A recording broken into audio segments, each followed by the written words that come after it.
my next question comes on steel pricing. We have seen Indian steel prices rise up significantly the last couple of weeks, and that in turn is on account of iron ore prices rising as well.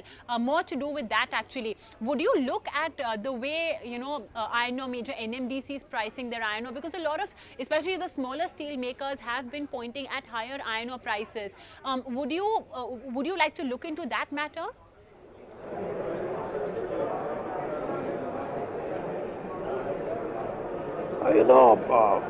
Now steel sector is a deregulated sector.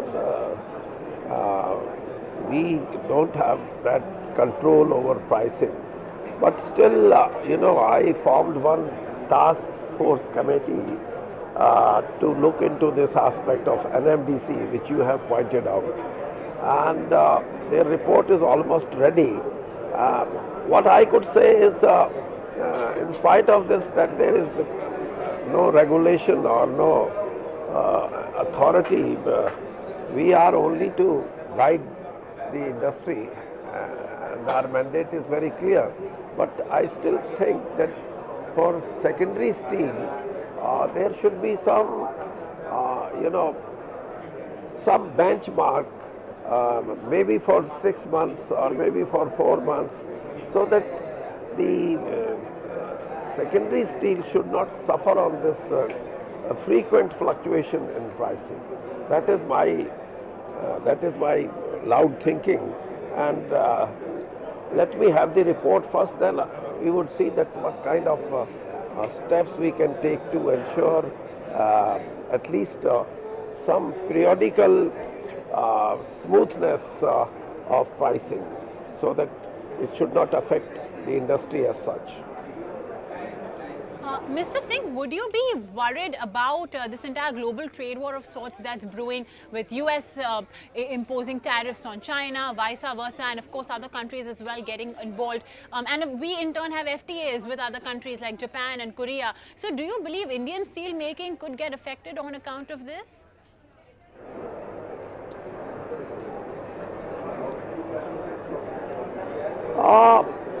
As far as America is concerned, while putting up this kind of restrictions or duty, our total import to US is 0.31%. So if that import quantum is there, then it is of no worry. But actually, if America is to have 80 million ton of steel from other countries, and the same kind of conditions are put there, then naturally they would be finding out some way to dump their products. So on that account, we are very much careful. And but at present, there is no such situation where we should go for some retaliatory measures. Fair enough. Mr. Singh, has India approached the US for any exemption from that tariff of 25% that has been imposed? Has there been any communication with respect to that?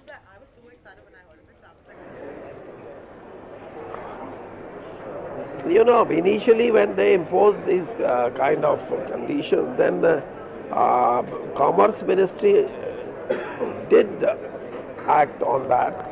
But we wanted, because we are not the only country, there are so many other countries, those who wanted that the balancing of trade should be maintained, and initially some response was also there, but now I think for the time being there is no such response from America, and let us see ultimately what is to be done.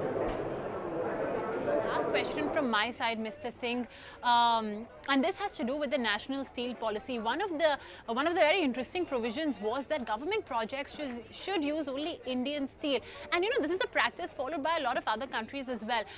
So if you could just give us an update on that. I mean, we saw a big rail order going to JSPL recently. So is this provision being met? Is Indian infra now being built and structured by Indian steel?